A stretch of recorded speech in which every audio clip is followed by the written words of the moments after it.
We have a special episode of Making Sales Social today, as we're not going to be talking about social selling, which I'm sure kind of bums out one of my guests, I assure you.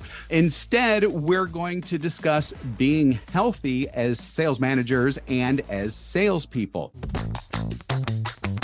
Welcome to the Making Sales Social podcast, featuring the top voices in sales, marketing, and business. Join Bryn Tillman and me, Bob Woods, as we each bring you the best tips and strategies our guests are teaching their clients, so you can leverage them for your own virtual and social selling. Enjoy the show. Now, I'm going through my own health transformation right now. In fact, I've got workout clothes because I'm going to go work out as soon as this thing is done.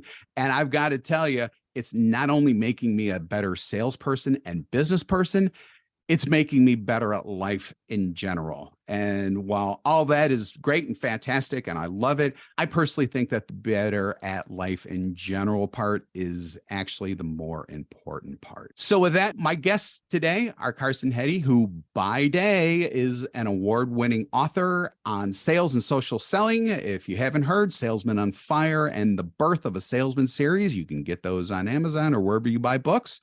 He talks a ton about sales publicly and is managing director of health solutions at Microsoft. And Coach Jason Fry, who is a performance coach. He coaches leaders to improve their impact on focusing on their health, both mental and physical. And I think that's really important too.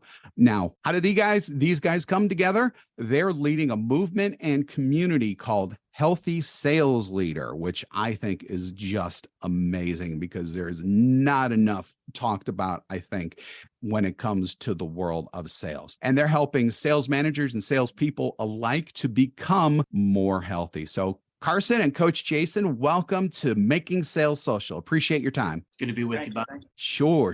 So normally our first question we ask about what social selling means to our guests. And again, I know Carson's probably a little bummed that he's not going to be able to answer that question. So we're going to do something a bit different today, though. What does being healthy mean to you both? And let's start with Carson. Love it. Thank you so much for having us, Bob. And social selling means a lot to me. If you don't believe me, check out my previous appearance on this show. But today we're talking about health. Health is everything.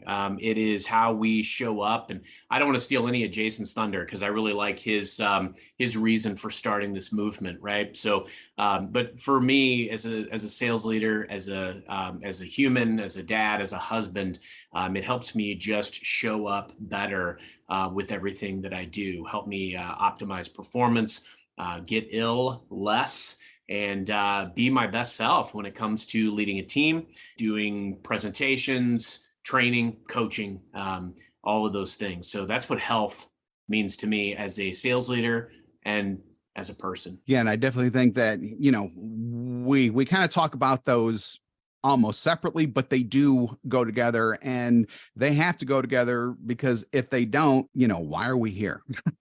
Why are we doing what we do? Jason, go ahead with your, what does being healthy mean to you? I'm going to give you two pieces. And the first one is the reasoning. I started Healthy Leader and Healthy Sales Leader because I wanted to be a better dad, because I had a teenager who just does this all the time. And I wanted to have better energy. I wanted to have a relationship with my teenager when he's 25, not be so mad at me that he doesn't want to come to me with problems. And so that's a major piece. That was the reason I did that. And then I got into deeper, and education is a big passion of mine. Being able to help leaders and mission critical teams is a big passion of mine. And I found out that most people, we interviewed 200 educators, and we found that only 60% of the time they feel the energy to be their best. 60. So now I said, okay, well, we've got to shift this to energy, right? I want to have the availability of more than 60. 60 is a failing grade in my book. My kid says that's a D. That's still failing to me. So it's one of those things, like I want to increase everybody's availability. So by availability, I mean, let's look at 365 days out of the year. So if we're looking at 60% of the time, we're missing 100 and something days that we don't get to bring our best self. And so all I want to do is decrease that and increase your availability to bring your best energy. So that's very impactful. 60%. Wow. That's just amazing. So let's get into that a little bit more because I'm going to go through my kind of mini journey really quick. But Carson, I know that you had kind of a health journey too, and you were at one point before, and you're now much better. Why don't you go ahead and tell us a little bit about that? Yeah, no, absolutely, Bob. It's interesting, obviously we go through periods in our life, right? And I think, when we're younger, we have the benefit maybe of high metabolism, playing a lot of sports. And once those days are done and you move on with your career and life, things change. The late nights look a little bit different, and the not caring as much about what you eat looks a little bit different, right? So I had an impasse. I remember it exactly. I was at a Christmas function in 2003, and one of my relatives made some offhanded comment about my weight. And you look at yourself in pictures, and you're like, that's not me. It's some bad angle, whatever. I was just done with the excuses. And I'm a very competitive person. I'm a very goal-driven person. So I started applying my goals and I'm going to talk about my 3 pillars here a little bit later, but I started applying a lot of these goals into my fitness journey. And so I've tracked every calorie that's gone into my body since 2004. I started tracking every workout. And I track a lot of other things like sleep and water consumption, caffeine consumption. And it's really helped too, having the advent of the fitness watches and things of that nature. You can be very data driven. It makes it a lot easier, right? But I was doing it off Excel spreadsheets, 20 years ago, right? But I dropped 60 pounds, within that first 6 months. And, I've been very fit ever since. And it makes all the difference in the world. As I've gotten older, we've had children, and, my wife now is very adamant that I see physicians because I ignored that in my 20s and 30s. I'm very fit at this stage in life, and it makes all the difference in the world when I'm facing, building and leading teams and coaching salespeople amidst what are very challenging times for sellers and sales leaders. So I'm very grateful that my uncle made that comment once upon a time. That's amazing. And I mean, applying essentially what our sales principles in terms of having data, tracking data, improving on the data. I'm assuming we could call those KPIs and things like that. Nailed it. And no, that's all just fantastic. And I wish I could say all that myself, but I can't. So just for me personally, and it was a little uncomfortable because I'm still very much on my journey. I've had problems with weight all my life, basically. Up and down, did Atkins, came down, went back up, did the fen thing. Remember that back then? Did that, all of that stuff. Came to the pandemic, which for some people was a stumbling block. Other people, it was a great opportunity when it comes to health and things like that. For me, it was definitely a stumbling block. I increased to the most weight that I ever did in about mid 2020, let's just say. And, luckily for me, I did realize on my own that at some point, I got to get this off. Otherwise, I'm not going to be around. The pandemic isn't going to take me out. My weight's going to take me out. So I started slowly, did start dropping some weight, got some health nutritionally, started dropping it a little bit faster. That happened at the end of mid to late 2022. Now we're in 2023. I've dropped to the point I've dropped 90 pounds since then. Thank you very much. I appreciate that. I'm to the point now where I'm working out because, quite frankly, I can work out. I've had some knee problems and I still have some cartilage left in my knees. I don't have a lot left though. So I did want to get weight off before I start bouncing on it. Otherwise I'd cause more problems and I didn't want that. And I don't know whether that was the right approach or not, but it's working for me. And since then I've lost even more weight. I'm definitely seeing more muscle, less fat. It's not showing up on the scale all the time, but I know that it's still there and I'm still progressing. And it's making me, as I kind of alluded to before, so much better just in my mind because I'm becoming healthier in my mind as well. And I know that I'm becoming a better business person because I have just a much brighter outlook on things because I'm losing weight. I'm coming up on, a couple of goals that I've set for myself, speaking of goals and KPIs and things like that. And, I do think that that's how you need to approach things when it comes to weight loss. You almost kind of have to look at it like a salesperson, don't you, Carson?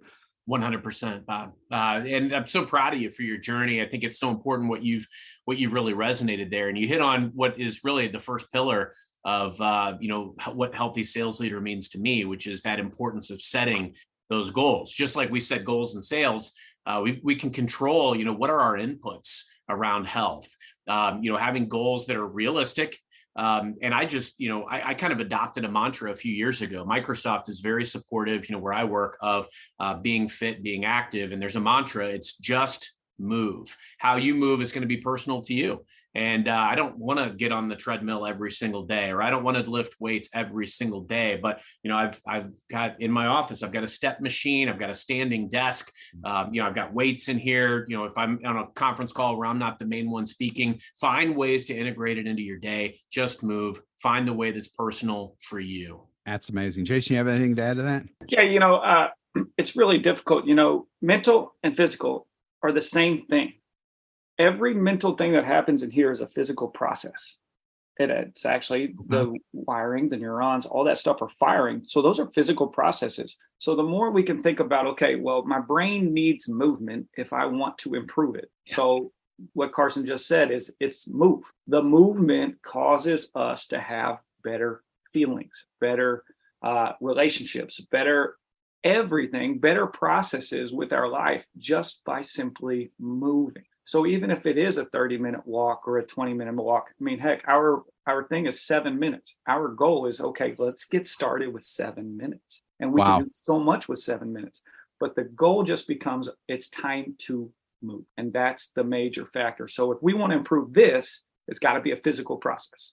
If we want to improve all this, it's got to be a physical process. Yeah. So physical. So physical equals mental, I guess you'd probably say, right? Mm-hmm. Absolutely. So I think that that's a really good segue to talk about the healthy sales leader community and movement. I guess why. So before we even get into why do this, I want to know how you two even got together and said, hey, we could do something about this. Yeah. Actually, Carson and I met through a friend, and it was because of that, hey, he was like, you need to meet Carson. And so from that point on, I met Carson via phone, via text, via Zoom. And then it was, hey, man, this is something that's really dear to my heart. How could we do this within the sales community? And so we just started brainstorming in terms of, okay, what could we do? How could we provide this? And it's turning into something super special because it ends up being, community being the most powerful thing. There's very few things that are more powerful than what community is. And inside of this healthy sales leader community, we're getting these people where they just share a little bit and then they're vulnerable with a little bit more. So it's whenever you have that just increases your growth exponentially because you're leveling up when somebody shares something with you and you share something with them. You didn't just level up because of what you learned, you leveled up because of what they taught you. And so that's kind of the goal, is just we can constantly grow. And so that was kind of the piece. I sent them the first week and it's been happening ever since. And I think it's been over a year. So. Wow. That's amazing, Carson. Yeah. It's, it's very, I believe in serendipity, right? Things happen at the right time. And it was actually, to Jay's point, as a mutual friend put us together, and, we found some common synergies around things that are super important to us: faith, family, and just the fundamentals of our lives. And, it's just like, hey, how can we help others that are in similar situations that, want the things that we want, which is to be just better humans, better spouses, better parents, but also better leaders and better salespeople. How can we help them? I think. Looking to up your LinkedIn game? The Social Sales Link team has you covered with our LinkedIn Sales Accelerator, a guided social selling program that includes training, coaching, and so much more. Visit socialsaleslink.com/in for more details. Again, that's socialsaleslink.com/in. /in. A lot of times I look back in my career, and especially as I have kids that are getting older, I've got a teenager as well.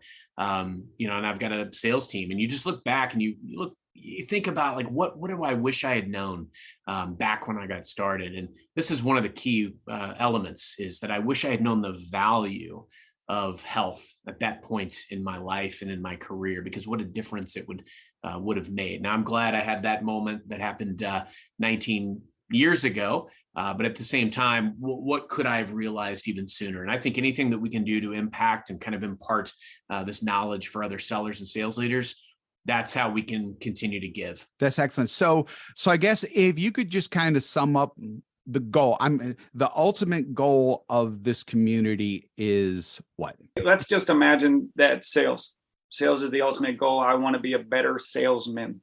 Well, saleswoman. I need more energy to do that.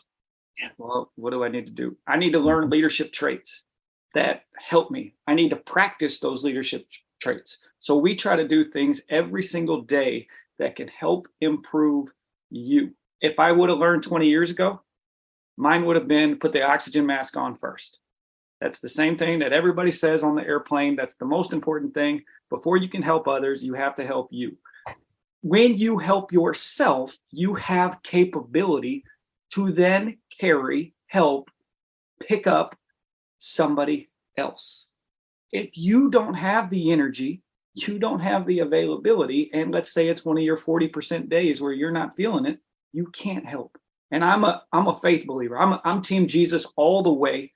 And I know that if I can't have my hands and feet help the church, I can't do God's purpose, which then means that I can't do my purpose.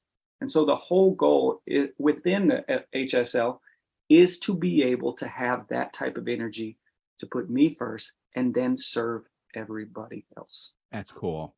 I love that, Jay. I go back to the words, it's what is healthy sales leader? And Jay hit on a lot of this, right? It's mental, it's physical, health of faith, or other fundamentals that you hold dear. But I think about being my best self. And so, my 3 pillars here, obviously we talked about number 1, setting realistic goals. And we have to do that in sales and in health and nutrition and fitness. You can control the inputs, but you also have to make it tangible. How can I track this and show some of these metrics, so I can look back and say, look, one of the common questions I get is, gosh, Carson, when do you sleep? You're doing all this stuff. I don't sleep enough. So yes, that's an area where I need to do more, but we got to stop looking at the 5-hour, a night sleep as a badge of honor. Like, it's not. Just like overworking yourself is not a badge of honor. I came up in a call center environment, cold calling, boiler room style. And, it was just dial. And they didn't care how much you worked. Right. So I came up, and I'm very grateful that I came up in that environment, because I had to build some resilience and perseverance. But flash forward to today, never before have we been so embracing as a culture, and in my mind, as a world of, being able to say when you're not okay. And I think it's really important that as sales leaders, we're setting the tempo for that, because that leads into my second pillar, which is that balancing work and life. Now, Jay's got a thing that he calls work-life rhythm. And I love that, because what that means is you're not going to have perfect balance. I look at it like a diversified stock portfolio. You've got these things that matter to you: your faith, your spouse, your kids, your hobbies, your career, and you can control the inputs into each of them. But you can't neglect one, because guess what? What happens if you neglect one? That area of your life is going to torpedo, and the impact of that is going to affect all of the other ones. And health up here and here matters to all of those key pillars in your life. So find that work-life rhythm and focus constantly on the inputs that you make into each. And then the third is that role of exercise and optimizing sales performance. I know that I feel good when I exercise. This year, I'm just kind of blindly doing this, but we're 62 days into the year. I am 62 for 62 this year of doing 45 minutes plus of exercise. And a lot of times that's 3 to 5 miles on the treadmill. It could be going for a walk with my wife and kids. It could be doing weights. It could be the step machine in my office, whatever it is. And I'm just blindly doing it. I don't know that I have a goal in sight other than to just keep being better than I was last year. So, but all of the impacts of these is, then you start to look at, okay, the importance of like rest and recovery and really understanding that, how to manage stress. It is a stressful time for sales leaders. I'm my best self and best able to take on everything that sales throws at me because I focused on health first. Very nice. And the balance, I think, is what's really important too. And that's something that, I think for a lot of people, it's more like, the scales of justice where there's just two scales, or, there's two elements of the scales. There's career and then there's life. And, people can't even balance that at times. I think that, when it comes to breaking that out more and then treating it, as Carson said, like a diversified stock portfolio, and really just and trying to bring balance. And I think even just recognizing that there's more than just two things there too going on, and that all of these areas, I mean, they do need attention. Sometimes one area will get more attention than another area. It's just how it goes. You know what I'm saying? Absolutely. And I want to tell you can have it all, but it's very challenging, and it requires ruthless discipline of your schedule, how you manage your time, how you manage your inputs, because it all has to go back to the priorities. I don't always show up great as a husband.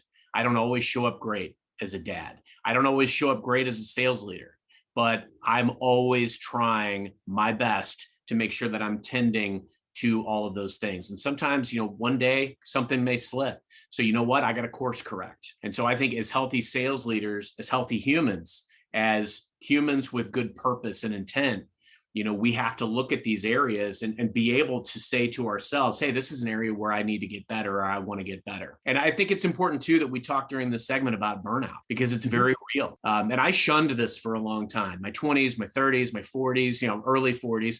Everybody always said like, yeah, you're going to burn out. You're going to burn out. And it's like, no, I kept shunning that, but it's very real. You will get to a point where you will push yourself beyond the limit. And I think that's when it's all the more important to take a step back and really look at a balcony view of your core priorities. Where am I faltering? Where do I need to shift attention? And also that focus on self. You can't overdo it, overcompensate, or just because you start to feel better. My wife was sending me this the other day. She saw this great meme on Instagram that was kind of showing her as a graph, and it kind of showed the cycle of burnout. And when we start to feel better, we kind of come out of it. Then that's when we overdo it yet again. And so we've got to be very mindful. Sometimes we have to shrink our bubble, and we've got to make sure that we are right, we are good, and that we are doing the right things. Because if we're not going to be able to do anything for the other people that we want to serve, like spouse, like kids, like work. And I do think that when it comes to burnout doesn't necessarily just happen in business. You can get burned out at anything. So this whole movement is called Healthy Sales Leader. I just want to make sure that everyone knows that this is for more than just sales leaders, correct?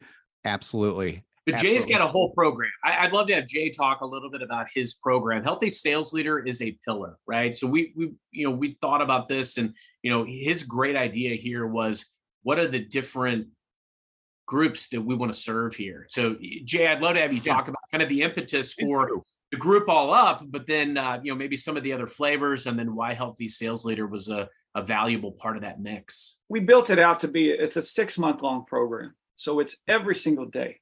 So our goal is to show up. And that was kind of my practice, is I wanted to show up every single day.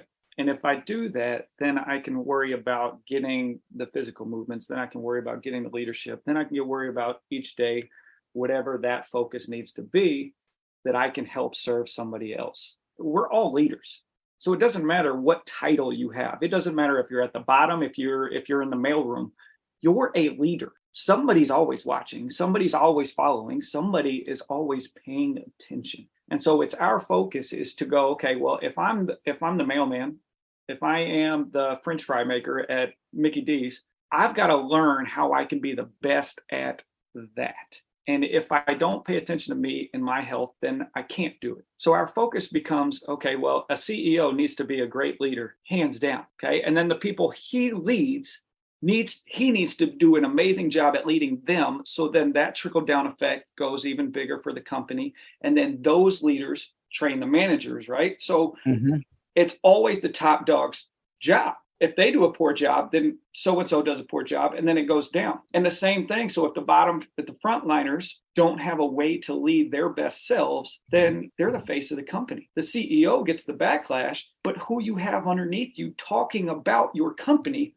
who you have underneath you leading your company matters. So it doesn't matter what company. It doesn't matter if you're in sales. It doesn't matter if you're in athletics, if you're in business, whatever it is. Like, you're leading, and then how are you leading? So it becomes this awareness, so that we walk you through every single day how you can be more aware and have that clarity, so that you can automatically start making steps towards making yourself better, healthier, and then leading along the way. Yeah, it's amazing. You kind of alluded to what you have now. So what else do you have going on now that's like more for public consumption? And what are you planning for the future? Because I know that this is still at the beginning stage here, and big plans, and that's fantastic. I love it. We've got a ton of stuff coming. Number one, anybody who does follow us on Healthy Sales Leader, the community inside of LinkedIn, is going to get messages, encouragement, things like that every single day. So we're trying to continue to put that stuff out there. So if you're not a member, that doesn't mean we neglect you inside of this community. We're here to cheer one another on. The people who get inside of the actual community get the daily walkthrough, gets the weekly check-ins, gets the monthly webinars. Our goal is to give the best. We've had two people that were amazing. We had Dr. Brett McCabe, sports psychologist, and we had Casey Glass, who was the head of special warfare strength and conditioning. So the Navy SEALs that get trained, she rocks it. Wow. So our goal is to constantly bring in people that know what they're doing, that know what they're talking about, and can give us ways that we can constantly be better. And so our goal, regardless of whichever one you're in, is to provide you with content that helps you become better. And you get access to us, and we're, part of your coaching team. I think that's where Jason and I see the most benefit as well, is just that opportunity to connect meaningfully. I think the mantra that I've kind of adopted here is, look, sales is all about investing in people. Life is all about investing in faith and love and your other core priorities. Health is about investing in you so that you can better serve. And so that's what we've really tried to build this around. And then one last piece, the best analogy that we can do, if you go climb Mount Everest, we take teams up the mountains every summer, business, athletics, it doesn't matter. But if you go to Everest, there's a key ingredient that you need to have when you go climbing in Everest. Do either one of you know which that is? Give me a couple key ingredients that you need to have outside of oxygen tanks. Great, reliable climbing gear. Great, reliable climbing gear. Excellent. Good shoes. Yeah. Shoes. A guide. The guide. The Sherpa. Yeah. The Sherpa's been up there. The Sherpa's been back down. That's what Carson and I are. And so our goal is to just be Sherpas along your mountain. Does that mean that we've been up your mountain? No, but we've been up multiple mountains. And a lot of times people don't have that person. They don't have the coach coaching them. They might be the head of the household. They might be the head of the company. They don't have somebody who's walking alongside them. And that's what we do. We walk alongside you all the way up. Hike, traverse, all that stuff, climb. We're right there with you. You just turn your head. We're going to be there. That's fantastic. That's amazing. We all love those one thing that you can do now takeaways types of things. So this one's going to Coach Jason. What is the one thing someone could do literally right now to go from the trailhead of the path, speaking of climbs and things like that, to being on the path of wellness? I'm going to give you two. One I got from Andrew Huberman. Andrew Huberman is a brilliant Huberman Lab. He had a guest on there, and they talked about, I call them office snacks. And so if you did 3 times a day, just 3 of 20 seconds. So let's say you stop, you set your alarm, boom, my alarm goes off and I'm not in a meeting. I'm going to crank out as many burpees as I can in 20 seconds. And then I set it again later, and then I set it again later. So 3 rounds. Maybe you decide I'm going to sprint up the stairwell. Perfect. If you do those 3 rounds, you're going to see significant increases in energy, in availability, in the things that you need. And it just like gives you that dopamine hit, and it gives you that attention to whatever's in front of you. So you become more present after doing it. Well, that's what all our guys could do immediately. And then the other thing that Carson touched on is the move action. Our goal is 7 minutes. So have a goal, write it down. I'm going to do 7 minutes of this. When you say I do it and I'm going to do it, then it registers. It helps you keep yourself that promise to yourself. And so that's the whole goal. The reason why we lose confidence is because we don't keep the promises we make to ourselves. So how do I do that? Well, 3 office snacks a day and then 7 minutes. Let's get moving. I love that office snacks concept. That's a great way to think of it, because you're not putting stuff into your body that probably shouldn't be in the first place. You're actually contributing to your health by doing that. That's just amazing. So where can people go to learn more about the Healthy Sales Leader movement? And I just want to make sure that people have that kind of jumping off place and they know exactly where to go. We're both very active with LinkedIn. So definitely check us out, Healthy Sales Leader on LinkedIn, and then Jay can talk about our site. Yeah. So the site where you can actually sign up to commit to Healthy Sales Leader community piece is coachjfry.com, and that's /the-healthy leader. And so with that, I mean, we can put that in the show notes. With that, that's where you would sign up, and then we immediately start the process of finding out who you are, so then we can better serve you throughout your 6-month window. Amazing. Guys, Carson Heady, Coach Jason Fry, 2 dynamic people in their own fields who are teaming up to help sales leaders and sales pros alike become more healthy. Thank you for joining us on, as they would say sometimes in television, this very special episode of Making Sales Social. Really, really appreciate it, guys. This was awesome, Bob. We hope everybody can take something away today and be their best so that they can be the best. I second that. I got nothing else. That's perfect. Great. Thanks, guys. So remember, when you're out and about this week, be sure to make your sales social and healthy. Thanks for listening, and join us again for more special guest instructors bringing you marketing, sales training, and social selling strategies that will set you apart. Don't forget to subscribe to get the latest episodes from the Making Sales Social podcast. Leave a review down below. Tell us what you think, what you learned, and what you want to hear from us next. You can also listen to us on Apple Podcasts, Spotify, Stitcher, and Google Play. Visit our website, socialsaleslink.com, for more information.